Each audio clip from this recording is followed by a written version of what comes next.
po' d'attenzione in aula. Diamo atto dei difensori presenti, l'avvocato Amato, l'avvocato Basile, l'avvocato Gulisano, e in seconda fila per favore.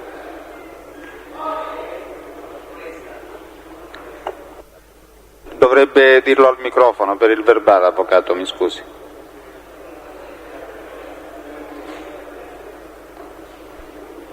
Sì, avvocato Floresta. Grazie. E poi in terza fila, avvocato, il nome, mi sfugge avvocato il nome. Penna. Avvocato Penna Renato. Grazie. Da questa parte l'avvocato Reina, l'avvocato Curcuruto, l'avvocatessa Rizzo. Poi vedo l'avvocato Ruggeri, l'avvocato Fichera, l'avvocato Franco Russo, l'avvocato Giannino e l'avvocato Antille, scusi, non Giannino, Antille. Non vedo altri, se mi sfugge qualcuno, no. Se vogliono annunciare le sostituzioni, per favore.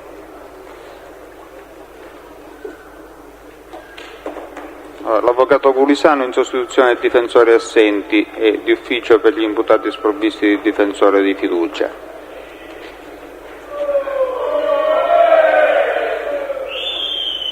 Che succede? Le telecamere hanno ripreso. Che succede? No, le telecamere. Ci sono problemi di impressione video? E non le può mandare in onda. Allora, signori, se non riprendete le gabbie.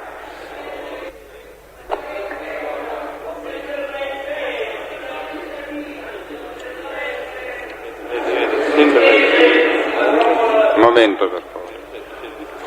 Chi ha cosa? Un momento, per favore. L'avvocato Ruggeri si vuole avvicinare, per favore, un momentino.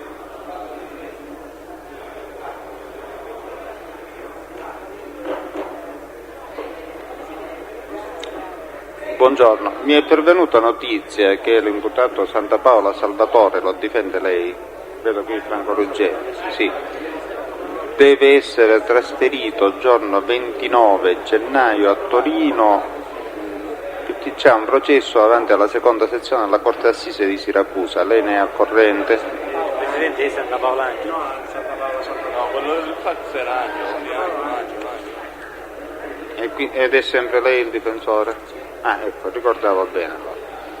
Lei ne ha notizia? Ed ha notizia di quanto dovrebbe durare la trasferta? Sì, dal 29 al 6 di febbraio. E noi il calendario?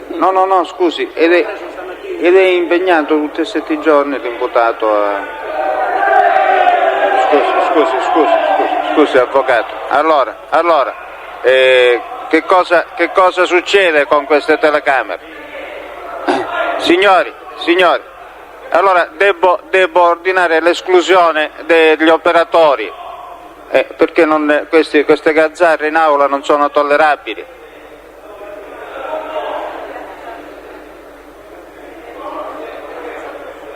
Dottore Bonanno, per favore.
Ho una cosa più urgente da risolvere.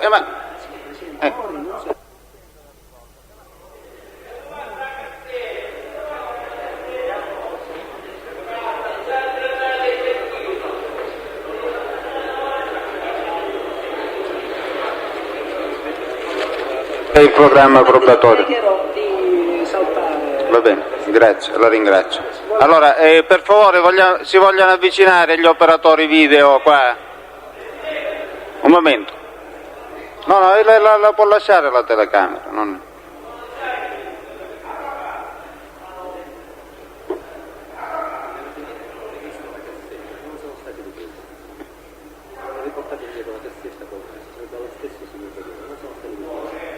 Signore.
Allora, gli ufficiali dei Carabinieri stanno visionando la ripresa televisiva.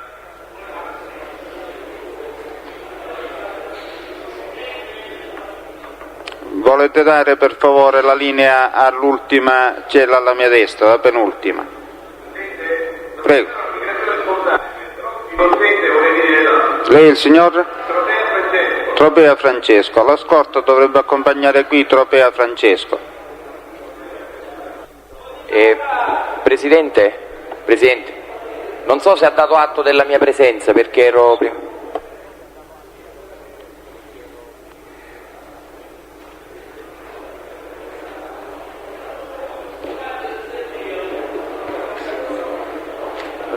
L'hanno visionata, c'è il tenente, l'ha visionata la cassetta. Ho visionato la cassetta, l'ha questa visionata qui, lei sì, personalmente? personalmente. Il passaggio è stato fatto di fronte ai detenuti, però a raggio lungo, non si riesce a distinguere. Non si distinguono. Però il passaggio è stato fatto. Adesso Non si distinguono. più o meno. Una visione panoramica di sfuggita di 2 secondi Di questa parte di centro. Quelli che vanno dal numero 9 al numero 7. Adesso e poi non c'è niente. È raccomandabile non mandarlo in onda neanche come panoramica. Ma glielo studiamo perché andiamo neanche a fare, però non Vabbè. Signor Presidente, scusi, dopo l'imputato Tropea anche Mangiano Giuseppe desidera fare una dichiarazione spontanea. Siamo qui. Allora, Tropea per favore, l'imputato Tropea se può essere accompagnato qui.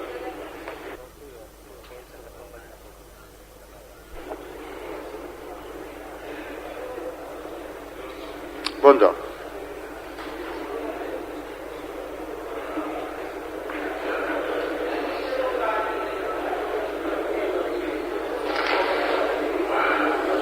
Può parlare, signor Tropea.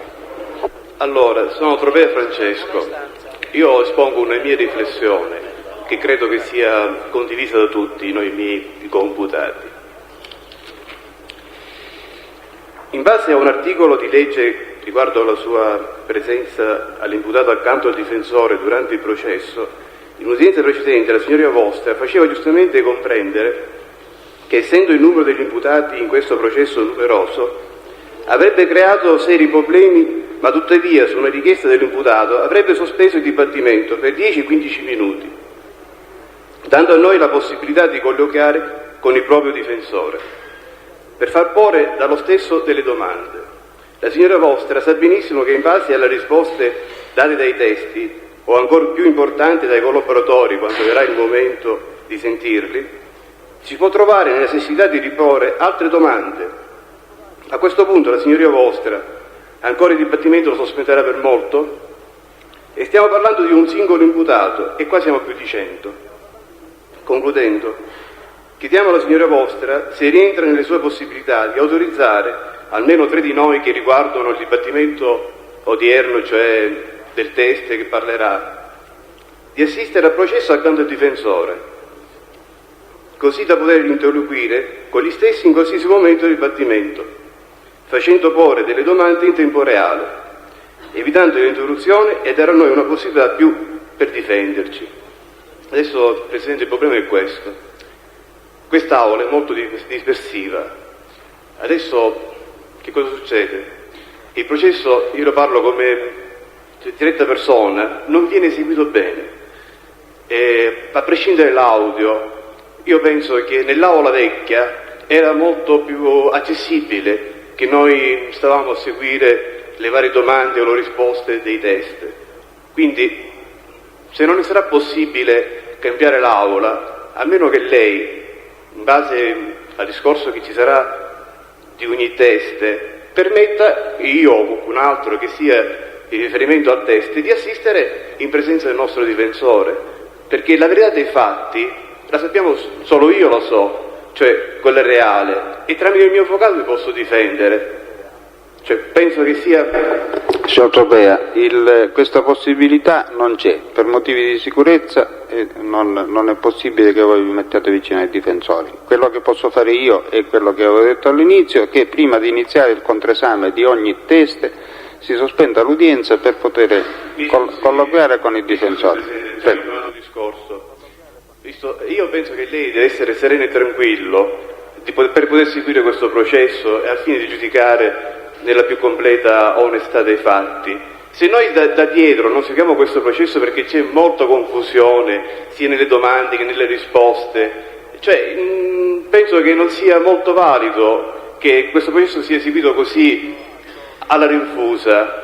Guardi, mi sto adoperando perché 2 di questi monitor vengano spostati al centro dell'aula. Questo. Per l'audio dovete fare la massima attenzione quanti siete a mantenere il silenzio durante l'esame dei testimoni che vi interessano, non altro. Poi scusi, un altro problema. Sì. Vi parlo di dati di fatto, che cosa succede? Visto il fatto che noi siamo tutti quanti qua ci comporta che noi tutti vogliamo questo processo seguirlo, perché come dicevo prima, la verità dei fatti la sappiamo noi e non la può sapere nessun altro, né il pubblico ministero, né il difensore, neanche il test. Quindi siamo noi a difenderci, e se noi non seguiamo realmente in tempo reale ciò che dice il test, non possiamo rispondere, perché il test, mi scusi, può inventare tutto quello che vuole, cioè siamo noi a difenderci, quindi ci dia lei la possibilità a noi almeno di contrabbattere ciò che dice il test. Ancora di più, mi scusi. Personalmente, signor Tropea. Personalmente. Questo no. Non è possibile, non è previsto. Non c'è una norma che mi autorizzi a fare questo, e si creerebbero una confusione, non ci capiremmo più. Scusi, signor Presidente, cioè, devono io essere... una persona saggia, ma come può giudicare, mi scusi, dicendo questa risposta? E questo è il problema nostro. Cioè, se non si scontri, mi scusi, anche qui dipende dalla nostra vita. Guardi, io li parlo guardi, personalmente, io ho 8 anni che sono detenuto, non un giorno. Signor Tropea, l'unica possibilità, cioè per seguire il rito, è quello che l'ho detto. Io posso sospendere l'udienza a richiesta alla fine dell'esame di ogni test, perché voi possiate parlare con i difensori, e poi il difensore nel controesame che deve proporre i vostri problemi e le vostre contestazioni. Alla fine di esame e controesame, esame occorrendo, ciascuno di voi può fare le sue dichiarazioni in ordine a quello che ha ascoltato, ma non in presenza del test. Però questa è un'altra cosa, che è impossibilitato andare nell'aula vecchia, in questa nuova, come è nuova, purtroppo lei lo sa, le cose nuove poi vengono dopo i difetti, vengono notati. Se si può mettere almeno un televisore per ogni cella, non un monitor al centro, perché mi scusi, signor Presidente, noi, lei lo sa benissimo, anche l'espressione del test o l'espressione delle domande, noi dobbiamo seguirle. È giusto. È importante, perché ha il suo valore, anche come detta la domanda e come risponde il test. Penso che lei questo lo... Guardi, signor Tropea, scusi, per questo qui mi dicono che c'è un sistema diverso a Caltanissetta, sento dire nell'aula di Caltanissetta, sento dire che è stato fatto in maniera diversa, e di questo ci stiamo pure occupando. però tempi brevi per queste cose qui non ne possiamo assicurare, perché tutta la trafila burocratica è tale che richiede tempo. E temporaneamente vediamo se possiamo tamponare spostando due di questi monitor, mettendoli al centro della stanza. Penso Sì. che non sia molto dispendioso mettere un altoparlante dentro le celle, cioè invece di farlo stare all'esterno, che l'aula è troppo grande, quindi dispendioso come acustica, di farla mettere almeno dentro le celle, perché Di questo possiamo fare penso che richiesta a questa sia voi. una cosa fattibile nell'arco di giorni e non ci vogliono né mesi né grandi soldi, almeno al fine di poter sentire le domande e le risposte, che alcune volte, mi scusi, neanche le sue parole si sentono. Signor Tropea, io posso fare solo richiesta, c'è la richiesta che lei mi sta facendo. Ma tutto è al Io fine di avere una serena ma chiaramente per tutti, anche per me. Tranquillo, non nel modo più confusionale. Intanto io dispongo che lo stralcio del verbale con queste sue dichiarazioni e queste richieste vengano trasmesse al Presidente della Corte d'Appello, che è l'ufficio competente, l'organo competente per investire i tecnici e le case fornitrici di questi problemi. E così lo facciamo. A lei, buongiorno. Il signor Mangion ne voleva parlare? Sì.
Signor Mangio. Buongiorno. Signor Mangio ha la parola. Grazie. Signor Presidente, io volevo specificare la mia posizione in seno alla matura. E mi scusi una cosa, il suo nome? Mangio Giuseppe. Sì. A me questa società fu offerta dal signor Rodolfo Ragusa. All'epoca dei fatti non conoscevo nemmeno né il signor Tuccio Salvatore né il signor Tuccio Giuseppe. E il signor Ragusa lo conoscevo di vecchia data perché è amico di famiglia. E io all'epoca lavoravo presso l'impresa Costanzo e sapevo che sarei stato licenziato da un momento all'altro, in quanto stava per finire il cantiere che io dirigevo. Quindi dovevo trovarmi un'attività. Mi fu proposta questa attività e accettai, perché avevo dei soldi, io già avevo guadagnato dei soldi al militare, perché ero sottufficiale. E lavoravo anche presso l'impresa Costanzo, d'altronde il capitale sociale fu di 20 milioni, quindi non... Poi, nel frattempo fui licenziato dall'impresa Costanzo e non vedevo che questa attività non dava frutto, per il momento non andava avanti, e poi volevo fare la mia attività, cosa che ho fatto, e quindi vendetti le quote al signor Ravesarda e basta. Il tutto è durato 3 o 4 mesi, non di più, signor Presidente, e io non capisco onestamente come un discorso così vecchio sia stato portato avanti, come diceva il signor Tuccio, senza poi dire i soci che sono venuti successivamente. Questo discorso è un discorso come quello fatto riguardo al geometra Perastro, che dice che lavorava con me solo perché aveva l'ufficio sotto il mio. Signor Presidente, io sulla base di queste relazioni mi trovo qui da 10 mesi, sono stato privato della mia libertà e le assicuro che tutto quello che dicono su di me è basato su motivazioni come queste. Io non so cosa dire a questo punto. Ne esce fuori una al giorno e puntualmente viene smentita, e se noi andiamo a prendere il mio fascicolo, signor Presidente, verrà smentito il tutto puntualmente come sono state smentite questi 2 discorsi.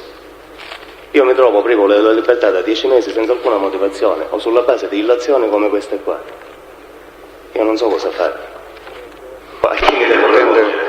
Deve attendere pazientemente alla fine del processo, affinché la Corte si pronunci.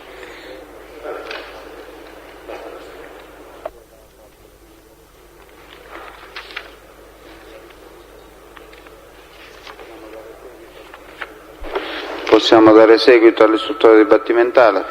Il test è da introdurre. Il dottor Possa.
Si accomodi da questa parte, per favore.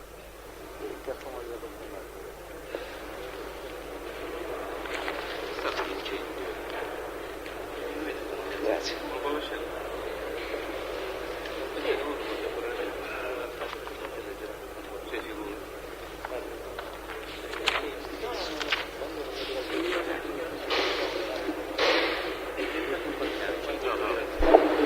Le sue generalità per il verbale, per favore. Mi chiamo Guido Possa, sono nato a Milano il 15 gennaio del 1936. Risiedo a Segrate, in via Papa Giovanni XXIII, numero 10. Grazie. Dovrebbe leggere questa dichiarazione. Consapevole della responsabilità morale e giuridica che assumo con la mia deposizione, mi impegno a dire tutta la verità e a non nascondere nulla di quanto è mia conoscenza. Ora ascolti le domande del pubblico ministero e risponda parlando quanto più vicino possibile al microfono. Il pubblico ministero può procedere. Dottore, che attività svolge esattamente? Attualmente sono pensionato, o meglio, ho fatto domanda di pensione dal 1° di gennaio fino al 31 dicembre scorso ero un dirigente della Fininvest SpA. Fino al 26 gennaio del 1994 sono stato responsabile della segreteria di presidenza del dottor Berlusconi, dal 1° di ottobre 1988. E Berlusconi fino a quando è stato presidente della Fininvest? Fino al 26 gennaio del 1994, se ben ricordo. Chi si è succeduto alla presidenza della Fininvest? Il dottor Fedele Confalonieri.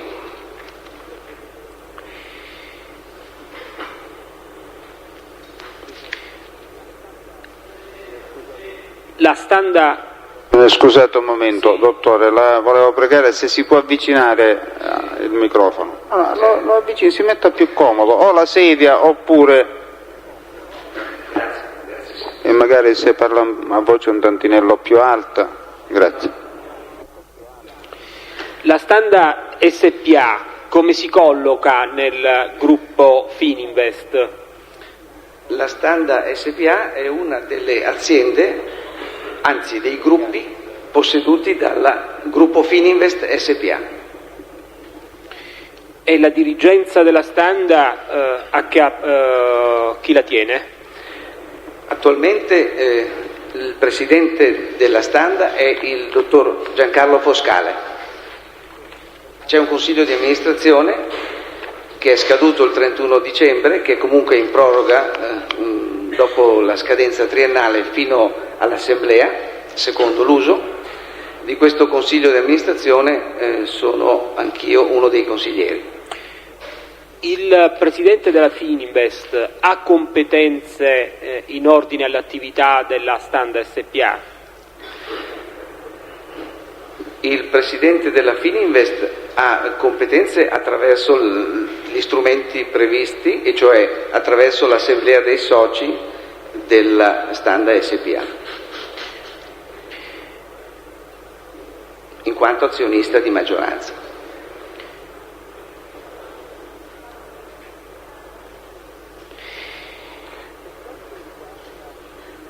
Per quanto riguarda la vicenda della distruzione e degli attentati che alcune filiali Standa hanno subito nella città di Catania, in particolare nell'anno 90, lei cosa ricorda esattamente?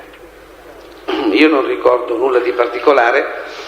Come ho detto, ero responsabile della segreteria. In particolare di che cosa mi occupavo? Il dottor Berlusconi mi aveva affidato due cose essenzialmente: la gestione della corrispondenza in arrivo, che era veramente enorme, e il primo trattamento delle eventuali telefonate che capitavano indirizzate a suo nome o indirizzate comunque alla Fininvest. C'erano delle procedure interne nelle varie società del gruppo che, qualora la persona che si voleva contattare da parte dell'interlocutore telefonico fosse il dottor Berlusconi, questa persona venisse indirizzata alla segreteria di cui ero responsabile. Quindi mi occupavo di queste cose. Quindi io non ho avuto nessuna particolare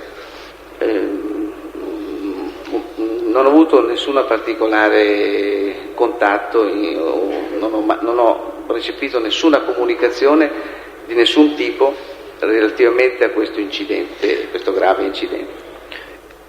nessuna comunicazione che abbia determinato un intervento del dottor Berlusconi in quelle occasioni? Non ho avuto assolutamente comunicazioni né dall'esterno né nella mia segreteria sono transitate comunicazioni dirette al dottor Berlusconi o dal dottor Berlusconi dirette ad altri.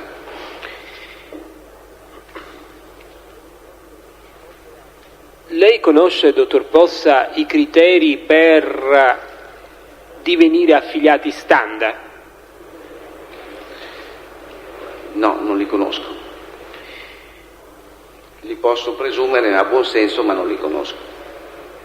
Comunque non ho fatto mai nessuna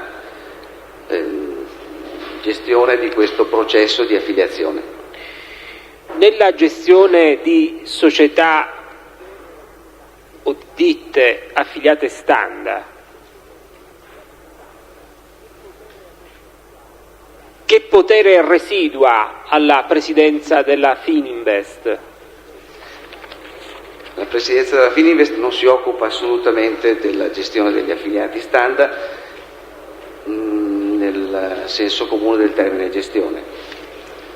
Ci sono state delle iniziative, diciamo, di mobilitazione di questo processo di affiliazione nei primi anni della gestione Berlusconi della Standa. La Standa, come lei sa, è stata acquisita nel luglio del 1988 dalla Fininvest e ci sono state negli anni successivi delle azioni di mobilitazione delle convention in cui in qualcuna è intervenuto il dottor Berlusconi, convention aperte essenzialmente agli affiliati o agli affiliandi.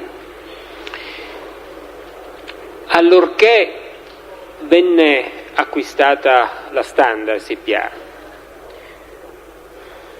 le risulta l'esistenza di un programma di espansione e quindi di rafforzamento dei punti vendita nella zona di Catania?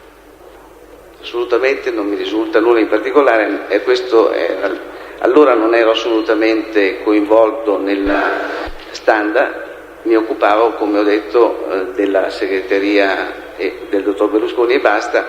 So che c'è stato un grosso momento di mobilitazione generale su Standa, mi pare il 24 ottobre 1988, una riunione in cui sono intervenuti molti dei dirigenti della Standa e in quell'occasione si è fatto tutto un progetto di sviluppo, di organizzazione generale di Standa. Lei poc'anzi parlava che il fenomeno delle affiliazioni ebbe un momento, diciamo, di massimo incremento dopo l'acquisto, così mi è sembrato di comprendere, della Standa SpA.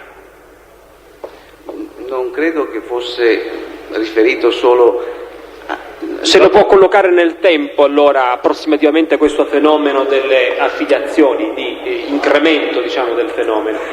Allora, ripeto, non sono forse io la persona giusta a cui porre questa domanda. Comunque, rispondo per quanto so ed è questa la mia risposta.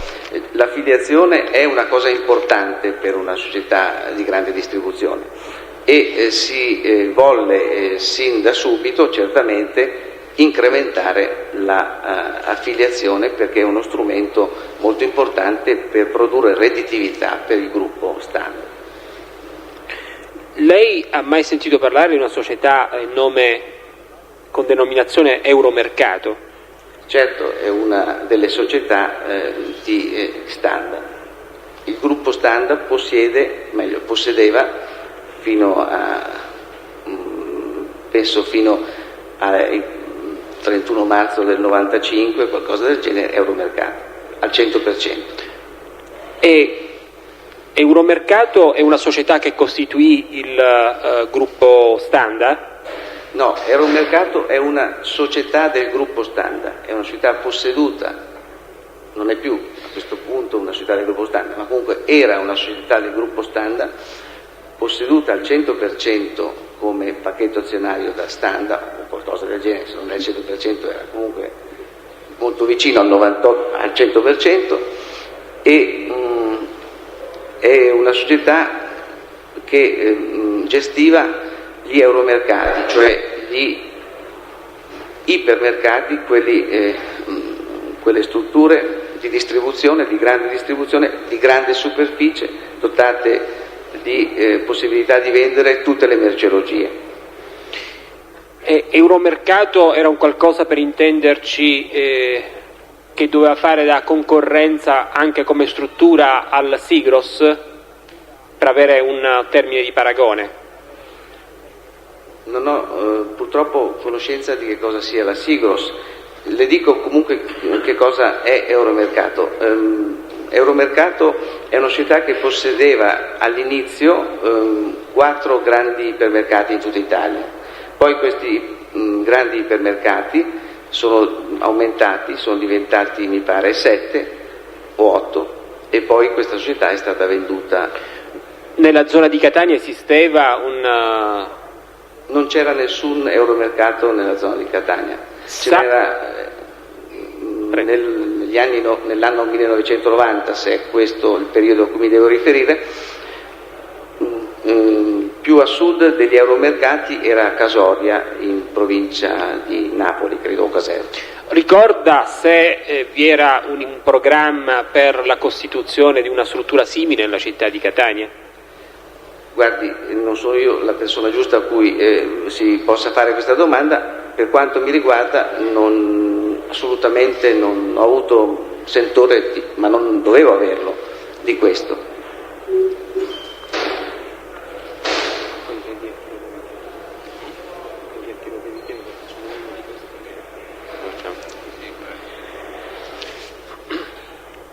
Dottore, lei ha mai sentito parlare di una società affiliata Standa con denominazione Comega?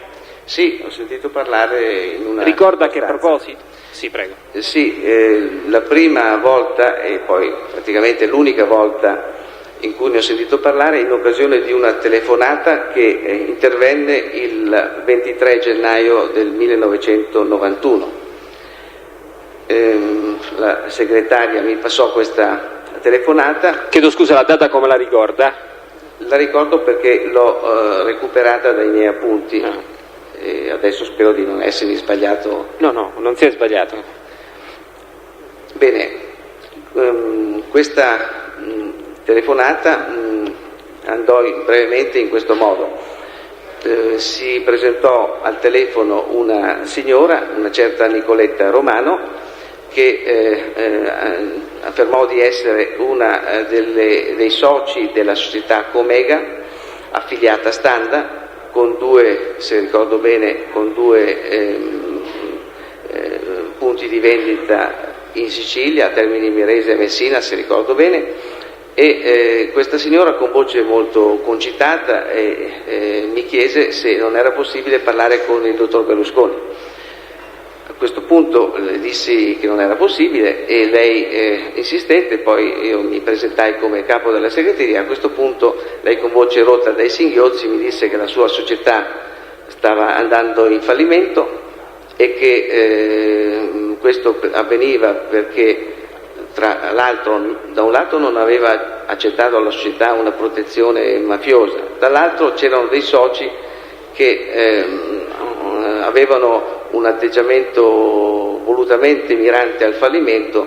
Lei pensava di poter poi rilevare con poco la società una volta che questa fosse fallita, chiedeva un aiuto al dottor Berlusconi. Io mi sentii in dovere di fronte a questa signora che era piangente di farle coraggio, di assicurarle che il dottor Berlusconi non aveva paura di nessuno, non aveva paura nemmeno della mafia, costasse quel che costasse, al limite che costasse anche il bruciamento della filiale, come era avvenuto a Catania. E poi le assicurai, la rinviai al responsabile dell'affiliazione, dottor Rotta, presso il quale avrei poi fatto un intervento, glielo assicurai io stesso personalmente, e così si chiuse la telefonata. Ci fu poi questo intervento nei confronti del dottor Rotta? O Io comunque ha saputo qualcos'altro della vicenda dal dottor Rotta? No, io telefonai al dottor Rotta, gli dissi della telefonata, e lui mi parve molto informato e mi disse che effettivamente questa società era sull'orlo del fallimento, che comunque avrebbe tenuto conto di quanto io gli dicevo e che avrebbe fatto il possibile, comunque la cosa si chiuse lì. E il dottor Rotta poté verificare se in effetti quanto sosteneva la signora in questione fosse vero, cioè circa le infiltrazioni di cui la signora diceva?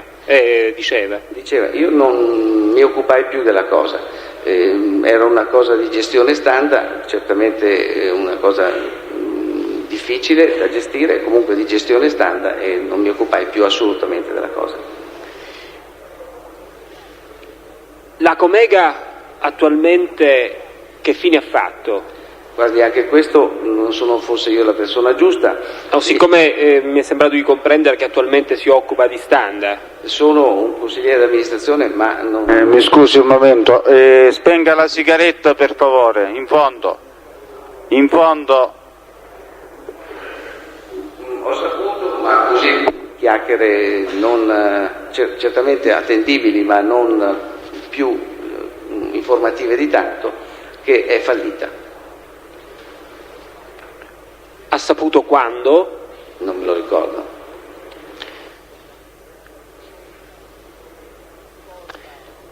Ricorda, dottore, in occasione di quella telefonata con la signora, lei l'ha indicato come signora Romano, ricorda se si presentò come signora Palumbo? Lei si presentò nei miei riguardi come signora Nicoletta Romano. Le dico questo solo per precisazione, perché nelle due dichiarazioni che lei ha reso al pubblico ministero si menziona sia l'uno che l'altro cognome. Sì, so benissimo che si tratta della stessa persona. Allora le volevo chiedere, e mi ero un attimino fermato facendo quella parentesi, ricorda di aver detto alla signora Romano, alla signora Palumbo, in quell'occasione che il dottor Berlusconi avesse ricevuto minacce di natura estorsive? Assolutamente non ho detto, ricordo di non aver detto niente del genere. Come, se mi è consentito allargare la risposta, io non ho mai assolutamente, né in quel periodo né successivamente, avuto il benché minimo sentore di comunicazioni aventi questo carattere transitate dalla mia segreteria. Se vi fossero state, lei ne sarebbe venuto a conoscenza? Non c'è dubbio che qualunque persona avesse voluto avvicinare il dottor Berlusconi, che non fosse stato da lui conosciuto, avvicinare per telefono, la telefonata sarebbe transitata dalla segreteria dove io prestavo l'attività, in via Rovani, e io avrei filtrato la telefonata, e questo non è avvenuto. E se il dottor Berlusconi l'avesse saputo personalmente, cioè attraverso altri criteri, lei ne sarebbe comunque venuto a conoscenza per il ruolo che occupava in quel momento nell'azienda? No, non ritengo che ne sarei venuto a conoscenza. Ricorda se il pubblico ministero le disse testualmente quali erano state le parole riportate nella intercettazione telefonica in occasione del suo interrogatorio? Non mi ricordo. Mi ricordo che certamente me ne accennò, ma se me le riferì testualmente, no, anzi non penso che mi siano state riferite testualmente. Le sono state riferite testualmente? Chiedo scusa, non mi ricordavo allora. Comunque il concetto mi è stato... Sì, il concetto. Sì. E dottore, lei conosce una società con denominazione CSS? No, non la conosco. Lei, per il ruolo che occupa, dovrebbe conoscere le società affiliate Stand, o comunque società nelle quali la Stand SPA ha partecipazioni? No, il mio ruolo di consigliere di amministrazione non è nella esecutività dell'azione di amministrazione. Lei sa se nella provincia di Catania vi sono società affiliate Standa? Certamente ce ne sono. Lei ha mai conosciuto tale dottor Rantuccio? No, non ho mai conosciuto.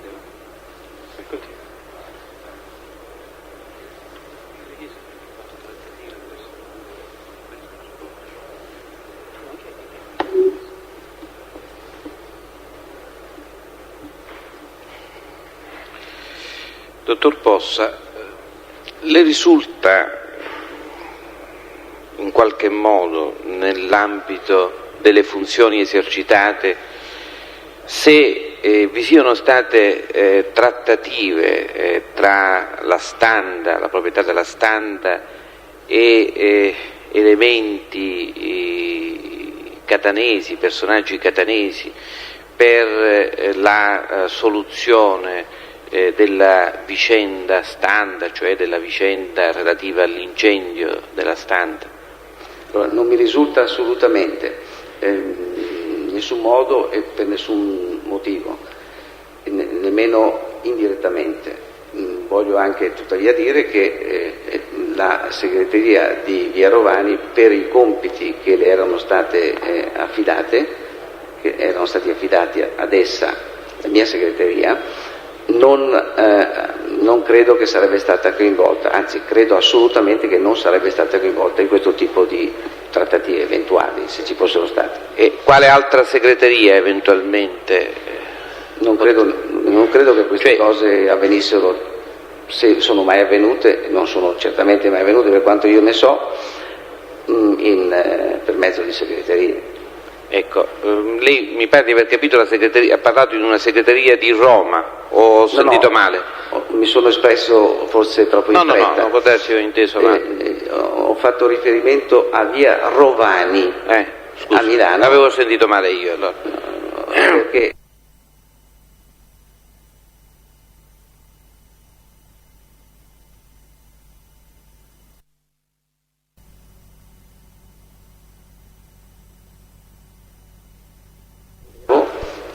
era in Via Rovani. Ecco, il dottor Berlusconi ha altre segreterie, dico, in relazione alla sua attività economica, quindi prima ancora di intraprendere l'attività politica. Allora, il dottor Berlusconi svolgeva la sua attività prevalentemente nella villa di San Martino ad Arcore, ma aveva una segretaria personale e basta.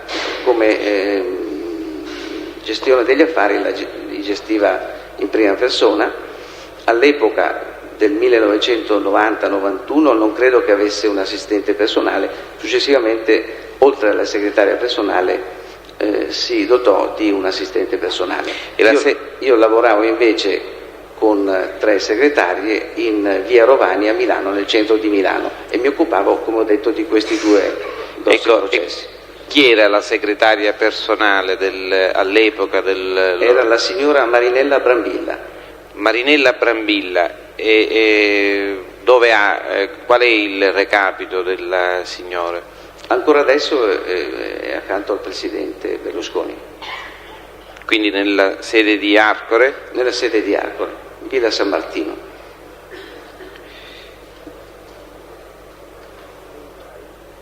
Lei ha escluso che vi siano state trattative, può escludere che vi siano state richieste di denaro o di altro? Non ho avuto assolutamente il benché minimo sentore di nessuna richiesta estorsiva o comunque pressione di nessun tipo da parte di chi che sia nei confronti del dottor Berlusconi.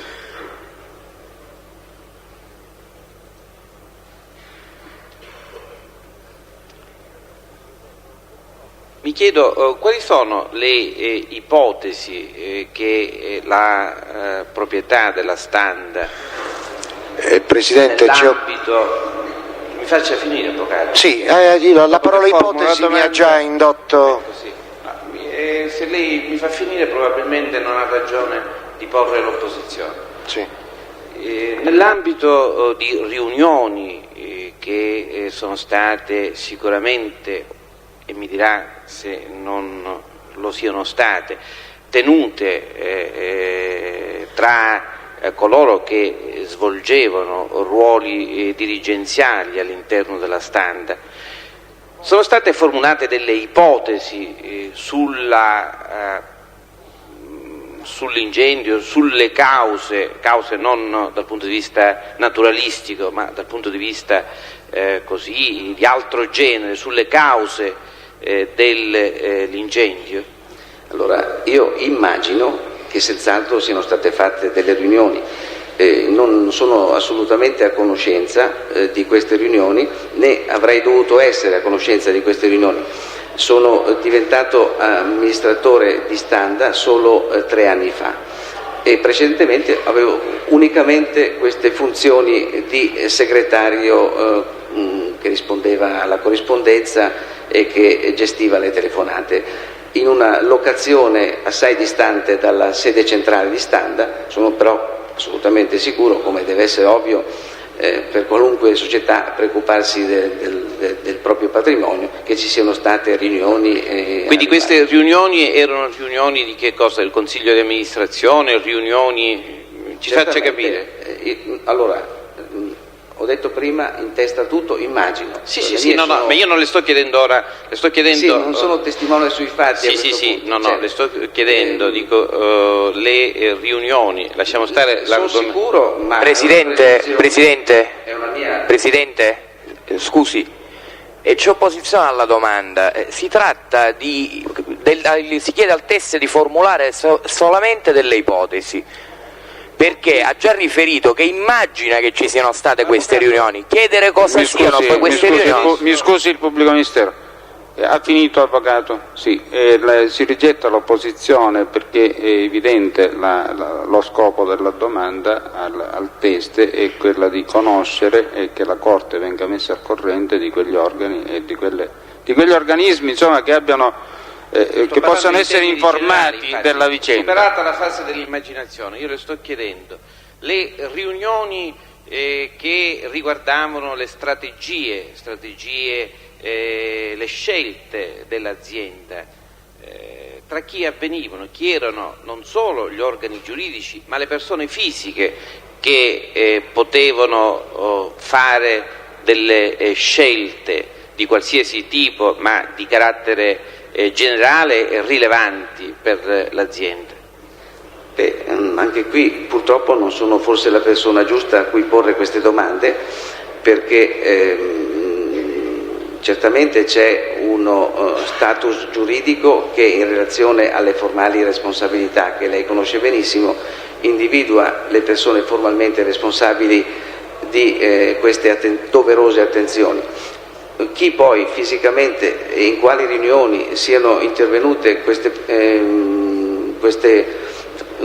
gestione di questo straordinario evento non glielo so dire. Ecco, parliamo degli organi proprio societari con riferimento alla Standa e cerchiamo di ricostruire sulla base della sua conoscenza, posto che lei comunque ha svolto un ruolo all'interno, sia pure nella segreteria, ci vuole dire la composizione del Consiglio di amministrazione. Abbiamo detto che il dottor Berlusconi prima e il dottor Confalinieri dopo sono stati presidenti, se non sbaglio, del Consiglio di amministrazione? Di Fininvest SPA.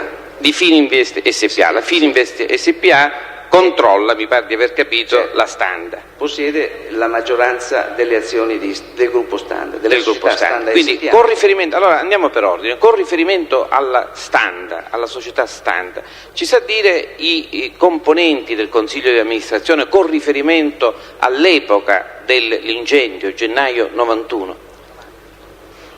90, pardon. Guardi, mi dispiace, non sono in grado di rispondere a questa domanda. Penso che il presidente di Standa a quell'epoca fosse il dottor Silvio Berlusconi. Anche. Ma gli altri presidenti di Standa, ma gli altri membri del Consiglio di amministrazione non li conosco, non so l'elenco e poi non mi sono preparato in questo senso. Comunque... E chi è che potrebbe dirci per la continuità delle cariche svolte o comunque per la sua funzione? Il dottor Giancarlo Foscale, attualmente presidente, era sicuramente allora un... Si chiama Giancarlo? Foscale. Foscale, adesso è presidente standard? Adesso è presidente standard, non solo, ma allora e in tutto il periodo dal 1988, luglio, data dell'acquisizione, in poi, è stato lui, più che non il presidente Silvio Berlusconi nel primo periodo, l'effettivo dominus da parte Fininvest del Consiglio di amministrazione. Quindi lui dovrebbe poter... Lui ha sicuramente tutta la fotografia del Consiglio di amministrazione, l'ha sempre partecipato da allora fino ad adesso. Per quanto riguarda la standard? Per quanto riguarda la standard. E per quanto riguarda viceversa la Fininvest? Per quanto riguarda la Fininvest, il dottor Silvio Berlusconi ne è stato il presidente fino al 26 gennaio quando... Ecco, ma con riferimento alla Fininvest chiedo a lei, ha una informazione su quella che poteva essere la composizione del Consiglio di amministrazione, cioè sulle persone fisiche che ricoprivano la carica di consiglieri? È facile procurarsi questi dati, però purtroppo io non li posseggo con precisione. Non li possiede, ma non li ricorda neppure? Non li ricordo neppure. Comunque c'è stato un flusso di persone. Lei tenga comunque presente che Fininvest SpA è una società sostanzialmente posseduta dal dottor Silvio Berlusconi e quindi non è che ci fossero soci terzi, infine, e non ci sono... C'erano familiari? Erano fiduciari, persone, amici, eccetera, ma comunque è una società di Silvio Berlusconi, Fininvest SpA, ecco, al 100%. Al 100%. Lei parlava di soggetti familiari o amici che comunque possedevano una parte sia pure residuale del pacchetto azionario. No, l'essere socio del Consiglio di amministrazione non comporta la proprietà di un pacchetto azionario, assolutamente. No, stavo parlando, mi scusi, forse... Non stavo parlando più del Consiglio di amministrazione, stavo parlando dei soci e quindi della proprietà. Ecco, ricorda chi sono o alcuni dei... Silenzio.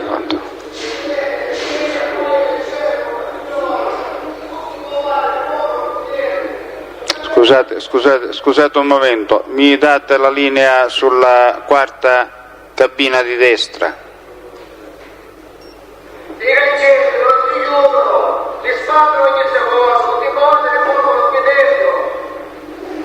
È vero, lei stava esprimendo... No, aspetti, parli più calmo perché così si confonde la sua voce. Parli più vicino al microfono e più calmo, in modo che possiamo verbalizzare.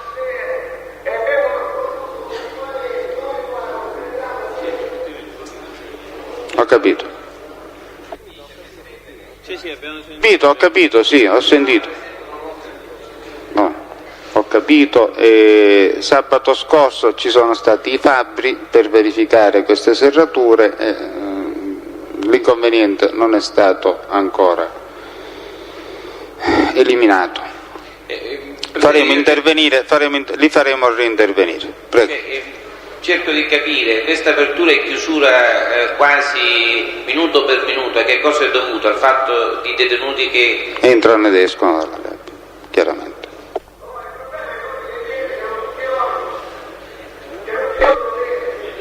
Le porte delle celle che non chiudono e debbono essere sbattute più del normale per potersi chiudere. Abbiamo capito. Vedremo sabato ora di fare reintervenire i fabbri. Quindi Le chiedevo appunto, sulla base di quella indicazione sommaria che lei poc'anzi ha dato, se lei ricorda quali soci, familiari o comunque amici del dottor Berlusconi facessero parte del gruppo Fininvest. Guardi, ho sempre pensato che in sostanza la proprietà delle azioni della Fininvest SpA fosse del dottor Silvio Berlusconi. Le dico questo perché lei poc'anzi ha dato quelle indicazioni, perché io non lo sapevo. Siccome lei mi ha detto che il gruppo Fininvest è sostanzialmente del Berlusconi perché o lui o comunque suoi familiari o amici posseggono le azioni, ho fatto questa domanda. Ora lei mi dice che invece non sa indicare nessuno dei familiari o amici del Berlusconi che posseggono azioni Fininvest. Esatto.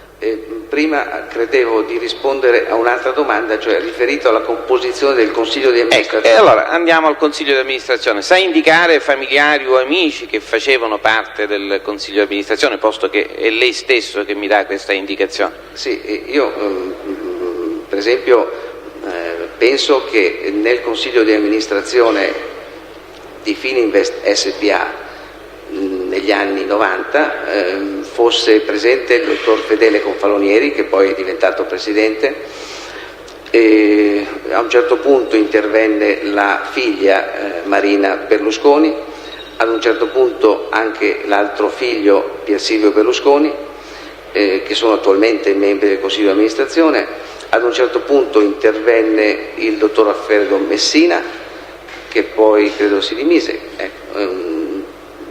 Penso che abbiano avuto presenza nel Consiglio di amministrazione di Fininvest SpA anche il dottor Dell'Utri, il dottor... Quale dei due? Il dottor Marcello Dell'Utri. Dottor Marcello Dell'Utri. Dottor Marcello Dell'Utri. Ed altri.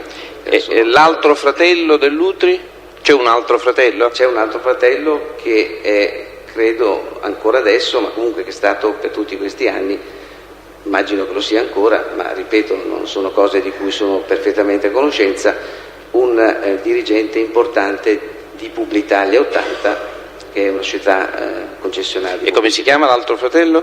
Alberto Dell'Utri. Alberto Dell'Utri. Quindi Marcello farebbe parte, secondo i suoi ricordi, o potrebbe aver fatto parte del Consiglio di amministrazione di Fininvest SpA. Di Fininvest, mentre Alberto Dell'Utri sarebbe il presidente, no, sarebbe un dirigente importante di Publitalia 80. Lei sa di quale regione sono originari i fratelli Dell'Utri? Sì. Presidente, le chiedo scusa, su questa domanda c'è opposizione dell'avvocato Russo, non si riesce a comprendere, per quanto mi riguarda, l'indagine volta ad accertare se la ditta Standa è stata sottoposta a un attentato, per come è l'imputazione in questo processo, cosa c'entri la provincia o la provenienza o il consiglio d'amministrazione in epoca successiva a quando i fatti sarebbero accaduti. Mi scusi, il pubblico ministero può procedere, l'opposizione è rigettata. Può rispondere? Sì, so che sono siciliani di origine. Ricorda in particolare di quale provincia? Credo di Palermo, ma non sono al corrente.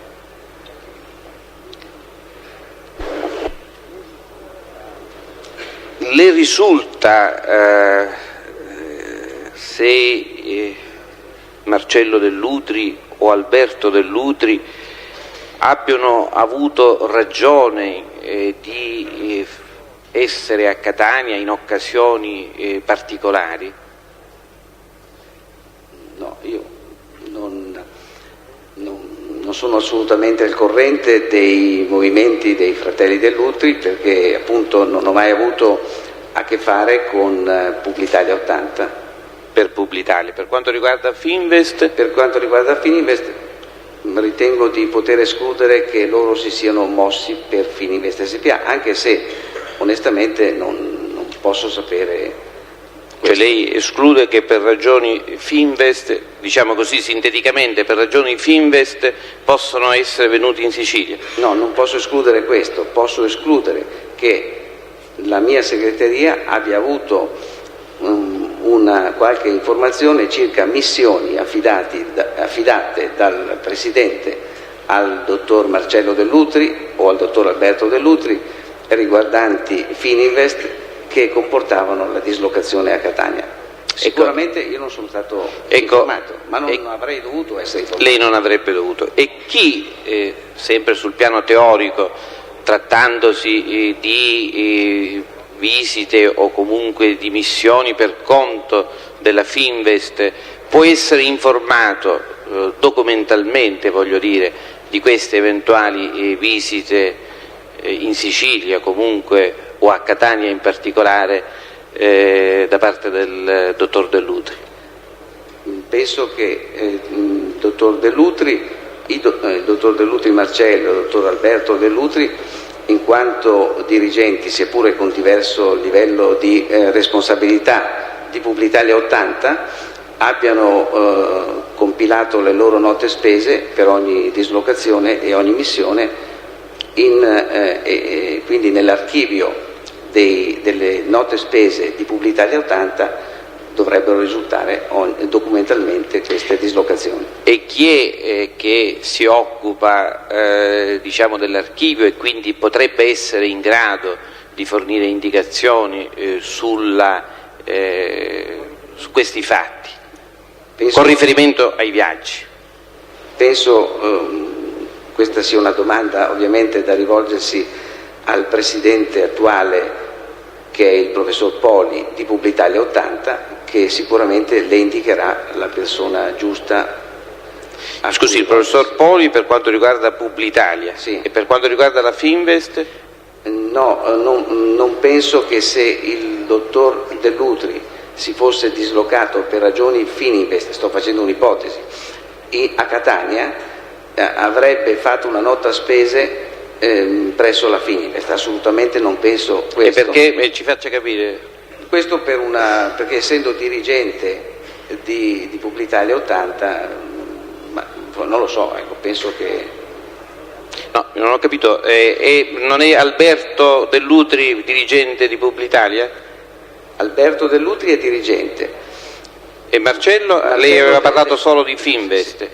No, Marcello Dell'Utri attualmente è dirigente di Publitalia 80. In precedenza aveva ricoperto la carica di presidente di Publitalia 80, quindi attualmente Marcello Dell'Utri è solo dirigente di Publitalia 80. Le risulta che il gruppo Fininvest abbia a disposizione aerei privati? Sì, mi risulta. Sa sotto quale denominazione? C'è una società che si chiama Alba Servizi Aeroportuali che possiede, credo che sia forse questa la parola giusta, ma forse mi posso sbagliare, 3 aerei che sono a disposizione dei dirigenti. Vuole ripetere cortesemente la denominazione della società? Alba Servizi Aeroportuali. Alba Servizi Aeroportuali, con sede in Milano probabilmente. Non glielo so dire con esattezza, comunque è una società del gruppo. Finito. È una società del gruppo. E quanti aerei privati possiede? 3. Ricorda se hanno un nome particolare, Ce l'hanno senz'altro ovviamente, ma purtroppo le sigle non me le ricordo, sono un Falcon 20 e poi altri 2 aerei più grandi. E gli eventuali spostamenti degli aerei per viaggi di qualsiasi genere vengono documentati? Come lei sa benissimo c'è un obbligo di registro di tutti questi spostamenti e ci sono quindi anche, giusta questa domanda, per le dislocazioni che comportano un viaggio in aereo c'è la possibilità di riferirsi a questi registri di bordo. E questi registri di volo, lei sa, se lo sa, chi è, con riferimento a questi registri di volo, il responsabile nell'ambito della società Alba che può dare indicazioni su questi? L'attuale responsabile della società Alba è il ragionier Grossi. Scusi. Presidente? Il ragionier Grossi. Attualmente, sì. Il ragionier Grossi. Che naturalmente ha tutti i registri anche passati.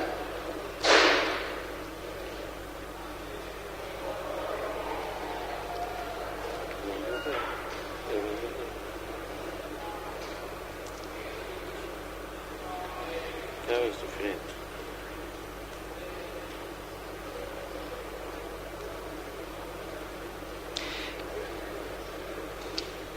Le risulta se il gruppo Rinascente abbia versato somme di denaro a gruppi malavitosi catanesi? Non mi risulta assolutamente nulla di diverso da quello che è comparso recentemente sui giornali, che non ho francamente approfondito. Quindi le sue notizie sono soltanto notizie? Quelle apparse sui giornali di cui ho letto solamente i titoli, tra l'altro, e perciò non ho approfondito se è il gruppo Rinascente o se altre articolazioni che adesso fanno capo al Rinascente che prima non facevano capo, non le saprei rispondere di più. Lei è in grado di dire tutti i punti vendita di Catania o comunque della Sicilia che abbiano subito attentati, se li hanno subiti, nel periodo che stiamo considerando, cioè anno 1990? No, assolutamente. Io avevo memorizzato sempre dai giornali questa grossa cosa, questo grosso fatto della filiale di Via Etnea.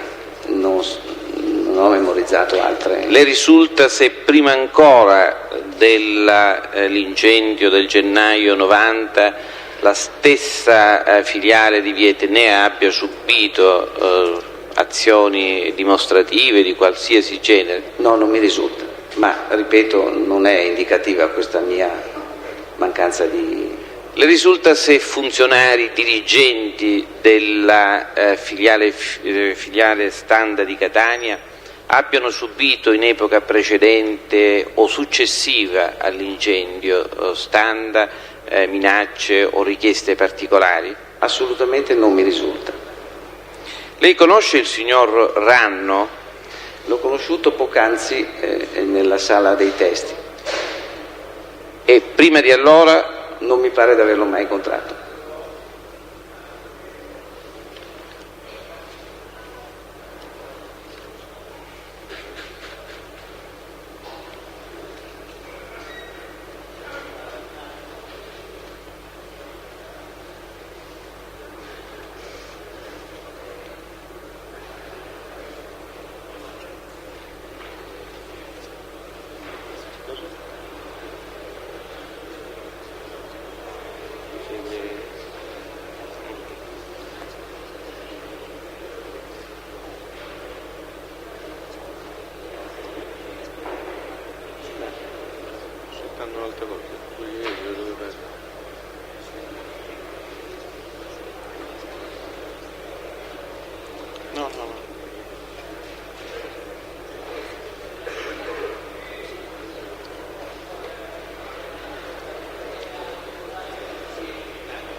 Era sospeso per lei?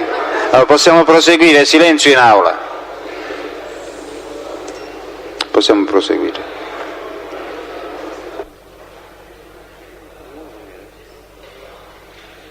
Mi scusi, con riferimento agli aerei, questi aerei partono da Milano oppure da qualche altro aeroporto? Normale il loro aeroporto di stazionamento, penso, non è il mio mestiere, ma insomma penso di poterlo dire, è Milano Linate. E se ci fosse nebbia, gli aerei da dove partono? Qual è l'aeroporto?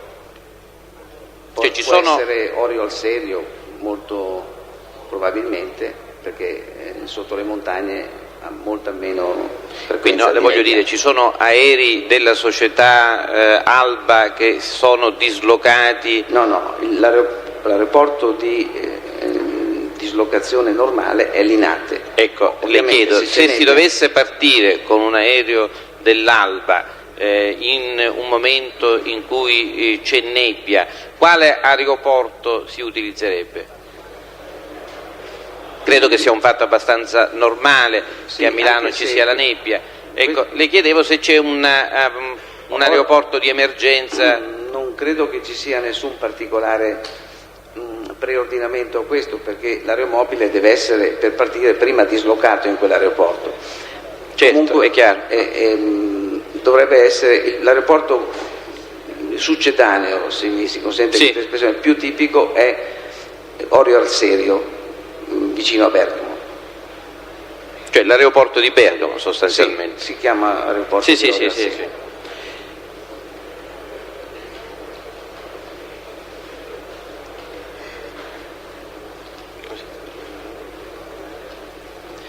Lei ha mai sentito parlare di tale Mangano?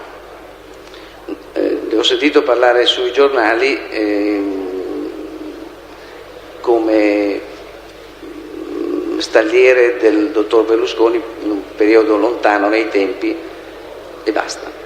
Le risulta che tale signor Mangano sia stato coinvolto in inchieste giudiziarie? Presidente, c'è opposizione alla domanda. Il test ha già detto di aver appreso di questo Mangano dai giornali, solo ed esclusivamente dai giornali. Può rispondere. Penso che sia stato coinvolto, sempre avendolo appreso dai giornali, in inchieste giudiziarie. Che tipo di inchieste giudiziarie? Presidente, c'è opposizione, non credo che possa il pubblico interessare. ministero, prego, avvocato Catani, se è una notizia che ha preso dai giornali. Non credo che ci possa interessare quello che il test sa attraverso i giornali, Presidente. Quindi no, se sono notizie che lei... Signori, silenzio per favore. Quindi se lei conferma che sono notizie da lei apprese soltanto dalla stampa, è inutile approfondire l'argomento. Magari un punto, se mi è consentito, al procuratore.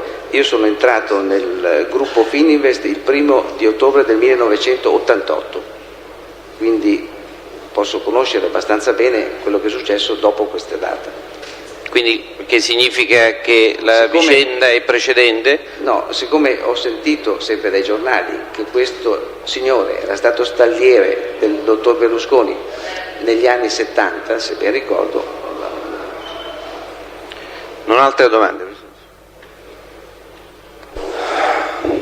Presidente, posso? Chiedevo se il pubblico ministero... Credo che abbia detto di non avere altre domande. Va bene, allora avvocato Catani. Grazie Presidente. Dottor Possa, se vi fossero state minacce o richieste estorsive, dico, anche in una società complessa come quella che poi sostanzialmente fa capo al Cavalier Berlusconi, il Cavalier Berlusconi ne sarebbe stato certamente informato o no? Questo mi è difficile assolutamente poter rispondere, dipende dalla sensibilità della persona che riceve queste richieste estorsive e anche dalla entità delle richieste estorsive. Ma sto facendo una considerazione di carattere non senso perché mi è personale. Scusi, alla fine chi decide, per quanto in un impero, chiamiamo così per comodità di linguaggio, come quello che fa capo al dottor Berlusconi, è il dottor Berlusconi, quindi una richiesta che è una richiesta di esborso di denari sostanzialmente, non credo che possa essere deliberata senza che chi sostanzialmente detiene le redini ne sia informato e dia il suo placet, o no? Dipende molto dalla entità della richiesta. Lei certamente la gestione straordinaria è un fatto non proceduralizzato. Certo, però dico, ma voglio dire, qui credo che siamo nell'ambito della gestione straordinaria, no? Certamente. No, io ecco, glielo dico subito quello che voglio che mi dica, dottor Possa. Voglio che mi dica quello che ha detto al pubblico ministero quando lei è stato sentito il 25 maggio del 92. E a domanda si è così espresso, vale come contestazione, Presidente. Se fosse pervenuta qualche forma di minaccia, il dottor Berlusconi ne sarebbe stato certamente informato. Queste sono dichiarazioni da lei sottoscritte, rese innanzi al procuratore della Repubblica di Catania. Adesso che io le leggo questa dichiarazione, lei che mi dice? Che la conferma oppure allora disse qualcosa di cui non era convinto in fondo? Ho detto questo che lei ricorda in riferimento a un contesto ben preciso, cioè a eventuali minacce di cui peraltro non sono assolutamente a conoscenza, che si riferiva a un fatto molto grave come quello della filiale dell'incendio della filiale di Biernè. Evidentemente fatti così gravi, incendi così catastrofici avrebbero avuto nella mia ingenuità e la mia inferenza una minaccia altrettanto grave e che di questa sicuramente il dottor Berlusconi sarebbe stato informato.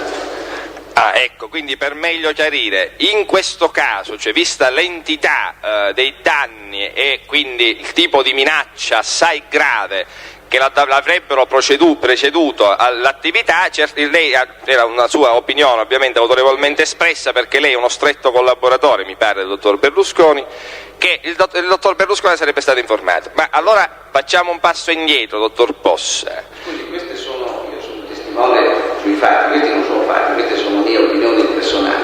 Sì, ma sa, delle volte l'opinione, diciamo, non è difficile distinguerla, non è facile distinguerla dal fatto.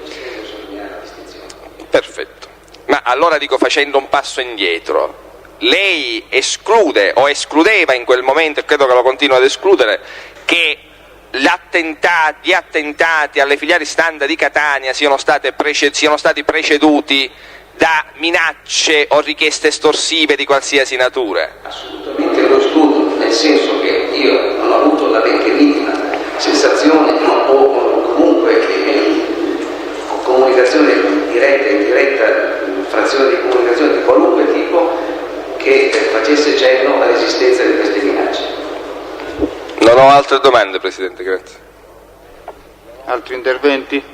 Io, signor Presidente Pogliese, dottore, lei in che data è stato nominato membro del Consiglio di amministrazione? Sono scaduti i 3 anni del Consiglio di amministrazione, adesso il 31/12 del 95, quindi sono stato nominato dall'Assemblea, ricordo esattamente la data, comunque nel giugno del 93. Quanti sono i componenti attualmente del Consiglio di amministrazione Standa? 9 o 10, ricordo esattamente. E i membri del collegio sindacale? 3 o 4. Nel 1990 era identico il numero dei componenti del Consiglio di amministrazione e di quelli del collegio sindacale? Può ripetere la domanda? Nel 1990 era identico il numero dei componenti del Consiglio di amministrazione e dei componenti del collegio sindacale?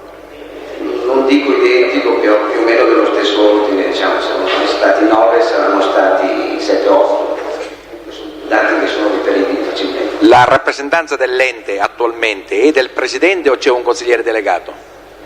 C'è una delega al Presidente per certe funzioni e c'è un amministratore delegato che ha la maggioranza delle deleghe. E nel 1990 era identico l'assetto di rappresentanza? No, non era identico, le deleghe al Presidente, che allora era il dottor Silvio Berlusconi, erano, credo, diverse, comunque sicuramente diverse. Quindi la rappresentanza nel 90 l'aveva il Presidente del Consiglio di amministrazione e non c'era accanto a lui un altro consigliere delegato a certi atti? No, c'era un consigliere delegato ed era, ho detto che erano diverse le deleghe. Tra i testi quest'oggi citati c'è il dottor Pellizzari che è amministratore delegato, che è stato amministratore delegato in quel periodo. Quindi ella si riferisce a diversità di contenuto delle deleghe, di argomento delle deleghe. però accanto al Presidente vi era un membro del Consiglio di amministrazione con funzione di consigliere delegato. A cui venivano affidate deleghe per la gestione dell'azienda, naturalmente specificate dalla delibera di delega. Un'ultima domanda cortesemente, dottore. Il periodo di scadenza ordinario delle cariche qual è? Le cariche di consigliere di amministrazione durano 3 anni per quanto riguarda Standa SpA e la scadenza del periodo triennale è 31/12/95, le prossime saranno 31/12/98. E i membri del collegio sindacale hanno lo stesso periodo di scadenza coevo, cioè a quello dei membri del Consiglio di amministrazione? Devo dirle questa cosa che non mi piace, a me nemmeno di dire, ma immagino di sì. Grazie. Altri interventi? Pubblico Ministero? Dottore, per quanto riguarda la Standa SpA, la decisione eventuale di stare in giudizio a chi appartiene? Penso che sia una decisione che debba essere presa dal Consiglio di amministrazione. La Standa SpA ha avuto contezza che nel presente processo si procede anche nei confronti di persone imputate per il delitto che poi ha determinato la distruzione dei magazzini Standa di Vietnea nel 90? Nelle sedute dei Consigli di amministrazione a cui ho partecipato, io partecipo solo alle sedute del Consiglio di amministrazione, che sono poche nell'anno, non c'è stato mai in discussione questo argomento. Come? Grazie. E un'ultima cosa, la sede di Publitalia a Milano esattamente dov'è? Credo che adesso la sede operativa è a Segrate, a Milano 2, che è una località di Segrate, nel palazzo opposito, adesso non ricordo il nome, mi dispiace. Comunque è a Milano 2, non è possibile che non arrivi qualunque... Vi sono altri uffici di Publitalia a Milano?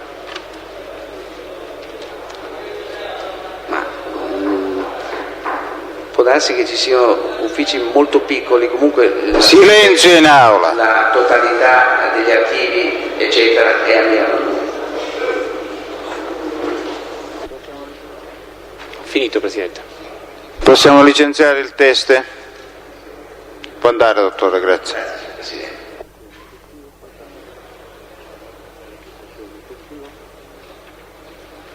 Test successivo? Buongiorno. Pellizzari.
La società che gestisce i servizi, OPSPA, devo dire.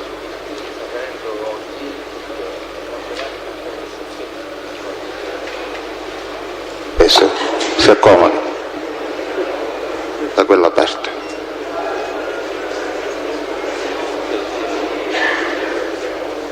Le sue generalità, per favore. Pellizzari Nicolò.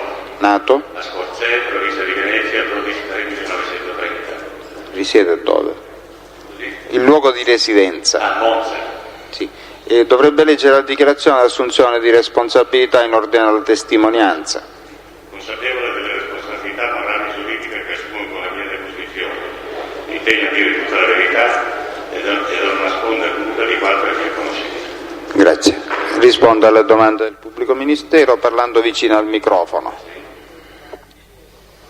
Lei ha rivestito cariche nell'ambito del gruppo Standa? Sì, sono stato amministratore delegato dal 1985 al 91, quindi sia durante il periodo di proprietà Montedison che successivamente Fininvest. Fino al 91? Sì, e poi ho avuto recentemente dal luglio 94 all'agosto 95 di nuovo sono stato amministratore delegato per un anno. Del gruppo Standa? Sì. E adesso? Adesso sono pensionato, non faccio niente.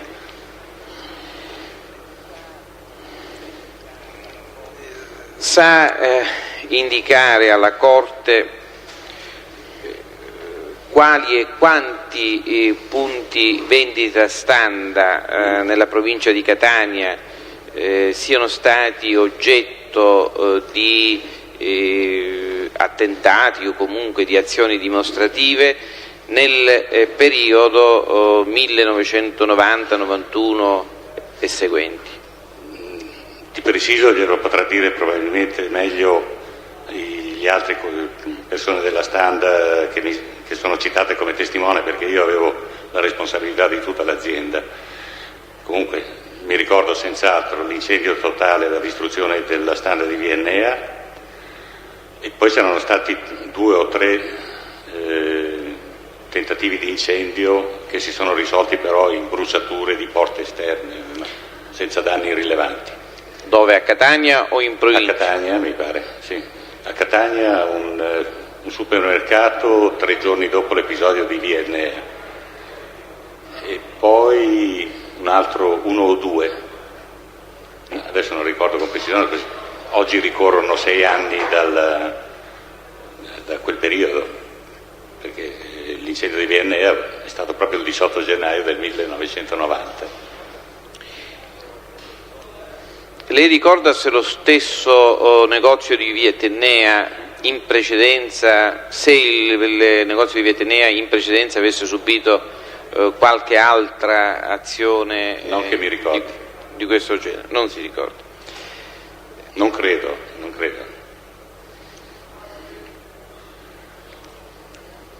Lei è in grado di dire se l'incendio della Standa sia stato preceduto o seguito da richieste estorsive o comunque richieste di denaro nei confronti del gruppo? Non che siano a mia conoscenza, assolutamente, né prima né dopo, tant'è vero che siamo rimasti sbigottiti da una parte perché non ci rendevamo conto dei motivi per cui fosse successo, e spaventati dall'altra perché non ne conoscevamo le cause né i moventi o gli scopi di un'azione di questo genere, che è stata molto pesante per noi. Nell'ambito di riunioni e di consigli di amministrazione della Standa si è discusso sulle ipotesi che potevano essere formulate, posto che mi dite non avevate ricevuto nessuna richiesta?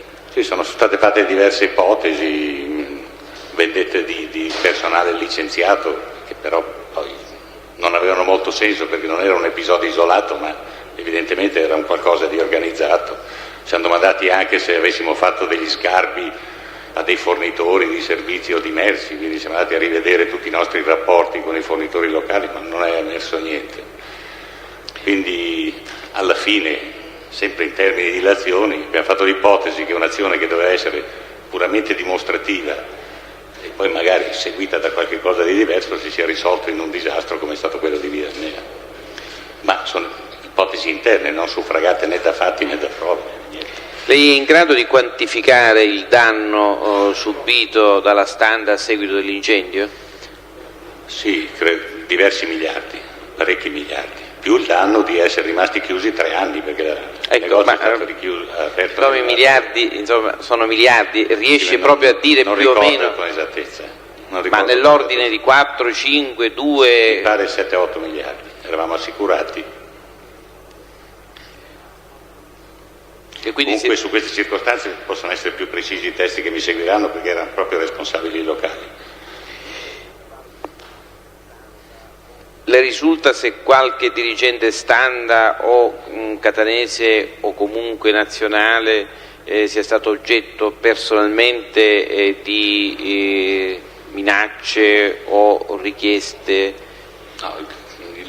di denaro? Li abbiamo sentiti tutti, no? Li abbiamo sentiti tutti, proprio anche per rendersi conto del perché di questo fenomeno, e le risposte sono state totalmente negative. Lei conosce il signor Ranno Giuseppe? No, l'ho visto per la prima volta stamattina qui nell'aula dei testimoni. E quindi non è neppure in grado di dire se ha ricoperto incarichi nell'ambito? Ha detto lui stamattina che ha ricoperto degli incarichi nella direzione del personale, nel personale qui in Sicilia per un tempo brevissimo e poi... E lei assolutamente non lo ricorda questo? Proprio, se non me l'avesse detto lui stamattina non sapevo neanche chi era, me lo sono chiesto fino a stamattina.